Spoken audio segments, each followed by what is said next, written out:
تھا کہ دادا کا احترام زیادہ ہوتا ہے، حضور تو ان کے پوتوں میں آتے ہیں۔ آپ صلی اللہ علیہ وسلم نے ارشاد فرمایا جتنی بھی امتیں ہیں اس وقت تک جنت میں داخل نہیں ہوں گی جب تک محمد صلی اللہ علیہ وسلم کی امت داخل نہیں ہوگی۔ اعزاز بتایا اللہ نے، رسول اللہ صلی اللہ علیہ وسلم نے اپنی امت کا اعزاز بتایا کہ میری امت کا اعزاز یہ ہے۔ آپ کہیں گے کہ یہ اعزاز اور یہ تمغہ ملا کس طرح سے؟ فرمایا تمہارے درمیان ایک چیز چھوڑ کر جا رہا ہوں۔ صحیح بخاری کی روایت ہے، رسول اللہ صلی اللہ علیہ وسلم نے ارشاد فرمایا تمہارے درمیان ایک چیز چھوڑ کر جا رہا ہوں، ایک کتاب اللہ اور دوسری سنت، یہ دو چیزیں آپ کے درمیان میں چھوڑ کر جاؤں گا، اس کو چھوڑنا مت، اس کو چھوڑنا مت۔ علماء فرماتے ہیں یہ وہ نقطہ تھا کہ حضور نے اپنی امت کا لیول بتا دیا، آپ کا لیول اس وقت تک رہے گا جب تک آپ کتاب اللہ اور سنت کے ساتھ جڑے رہو۔ آپ کا لیول کبھی بھی نہیں گھٹے گا۔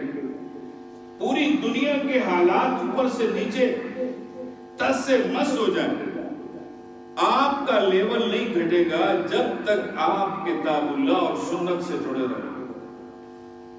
اور جب آپ کتاب اللہ اور سنت سے جڑے رہو گے پھر آپ کو کوئی دنیا کا کوئی چیز بھی آپ کو ہرا نہیں سکے گی۔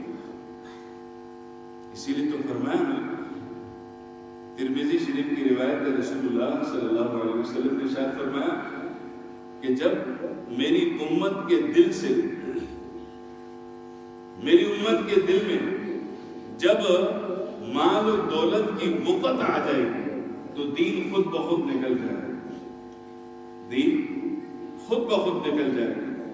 وقت کس طرح سے آئے گی؟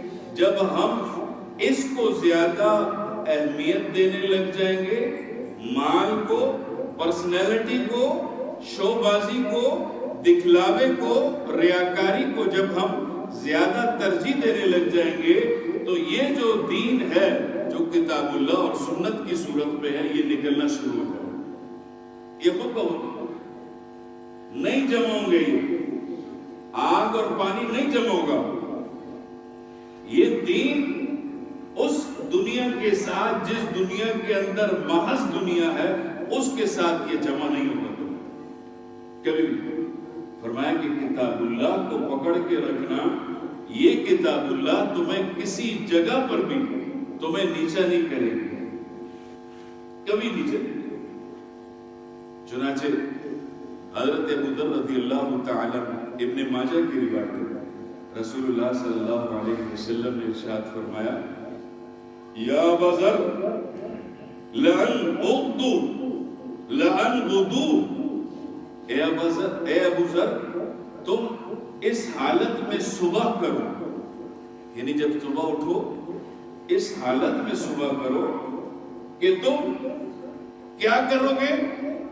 تم کتاب اللہ میں سے ایک آیت کو محفوظ کر لو گے، یاد کر لو گے۔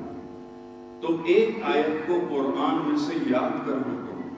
فرمایا وَإِنَّهُ خَيْرٌ لَكُمْ، یہ تمہارے لیے بہتر ہے کس چیز کے؟ من الف رکعت، من مئت رکعت، 100 رکعت نماز نفل سے زیادہ کا ثواب اس میں ہے کہ جب تم ایک آیت صبح کے وقت یاد کرو۔ پھر فرمایا اور اگر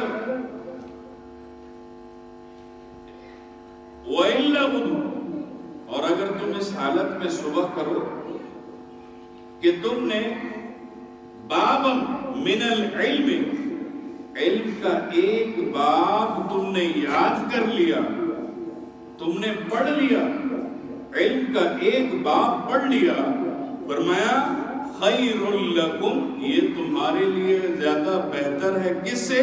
من الف رکعت، 1000 رکعت سے زیادہ کا ثواب اس کے